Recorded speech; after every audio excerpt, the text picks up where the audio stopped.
তো গাইস, আজকের ভিডিওটা অনেক ভালো একটা ভিডিও হতে চলেছে। তো আমার ছোট ভাস্তির একটা বার্থডে। তো বার্থডের জন্য দেখুন, আমরা প্রথমবারের জন্য আমার ভাস্তির বার্থডে উদযাপন করব।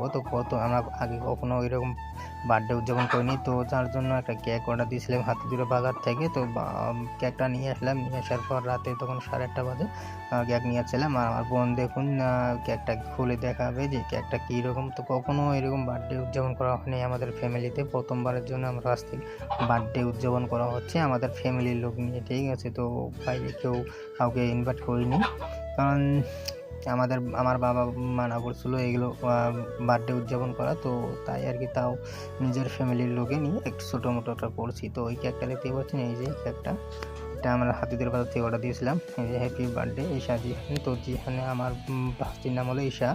তো ঈশার জন্য ছিল কি একটা নাম লেখা ছিল। আর এইখানে দেখতে পাচ্ছেন পাশ থেকে বসে ফটো তোলানো হচ্ছিল, কারণ রাতে তখন 8টা কি 8:30 বেজে গেছিলো। তো ছোটো বাচ্চা কান্নাকানি করছিল আর কি।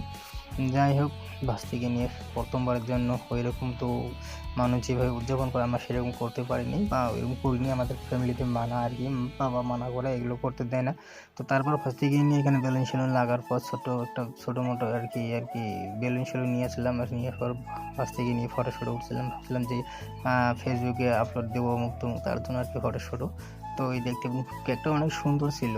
কেকটার ডিজাইন অত উপরে একটা পুতুল লাগা ছিল। আমাদের ফ্যামিলির যে আমাদের ফ্যামিলির যে কজন লোক হয় সেই কজন আর কি। তারপর আমি ভাস থেকে নিয়ে আসলাম। নিয়ে আসার পর এখানে বসে দিলাম, আমি মোমবাতি জ্বালিয়ে দিয়েছিলাম। ও তো মানে পাশ হাত দিয়ে একদম লালাদামি করা শুরু দিয়েছিল যে ও মানে ছোটো বাচ্চা প্রথমবার বার্থডে 1 বছরে করলো আর কি, সম্পূর্ণ 1 বছর হলো কালকা নিয়ে। তো তারপর ভাসতে গিয়ে আমি শিখাতেছিলাম যে ফুক দিয়ে এখানে এটা মোমবাতি নিয়ে। তো ও ছোটো বাচ্চা কী বুঝবে, ওগুলো বোঝে না। তো তারপর আমি নিচে আর কি ফুক দিয়ে মোমবাতিগুলো নিভিয়ে দিয়েছিলাম। তারপর মা কোলে নিয়েছিল, ওকে বলছে ফুক দিতে। ও তো পুরো হাত তালি দেওয়া শুরু দিয়ে দিয়েছিল। তারপর দেখুন হঠাৎ করে বেলুনটা আমার পিছন থেকে ফুটে গেল। আমি তো একদম ভয় খেয়ে গেছিলাম। তারপর টেক কাটার পর এই দেখতে পাচ্ছেন আমার ভাস্তি ঈশা। ও আর কি এখন সবাইকে কেক একটু করে খাওয়া, প্রথম তো কাউকে খাওয়াতে চায়নি, তারপর নিজেই হাতে খাওয়া শুরু করে দিয়েছিল। তারপর হচ্ছে আমাদের ভাস্তি আর কি, ও আর কি যেমন ভাবি ওরা আর কি একটু মজার সাথে আপনি দেখতে পাচ্ছেন কেক সুন্দর করে খেয়ে মানে এখন খাওয়াচ্ছে আর কি। প্রথমে কাউকে খাওয়াচ্ছিল না। প্রথমবারের জন্য সবাই জানো যে প্রথমবার যখন ফ্যামিলিতে প্রথমবার যখন বার্থডে উদযাপন করা হয় তখন তো একটু আর কি আলাদা টাইপের হয়। ওই রকম করতে পারিনি, মানুষ যেভাবে করে বড় ধুমধামাকে করে, আমার এরকম করিনি। ছোটো আমার বাবা তো বাড়িতে ছিল না, বাবাকে বলছিলাম যে কেক খাওয়াবে তোমার আমার ভাস্তি। বাবা বলছে না আমি খাবো না, এগুলো খাওয়া যায় না। বাবা তো বাড়িতেই ছিল না, খাওয়া দাওয়া করার পর বাবা ঘর থেকে বেরিয়ে গেছিলো। তারপর ভাস্তি আমার সবাইকে একটু করে খাওয়াচ্ছিল। পুরা শরীর তো শেষ করে দিয়েছিল। কেক নেয় আর মাথায় মারে শুধু মাকে। তারপরে যেন ভাস্তির বাবা আমার ভাই ওকে আর কি খাওয়াবে এখন দেখুন।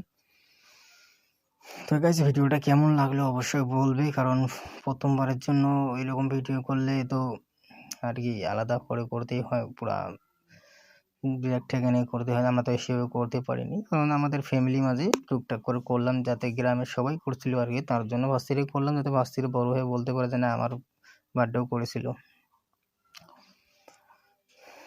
আমার ভাস্তি আবার কেক শেক এগুলো খাওয়া দাওয়া করে না। তো কেমন লাগলো অবশ্যই কমেন্টে বলবে।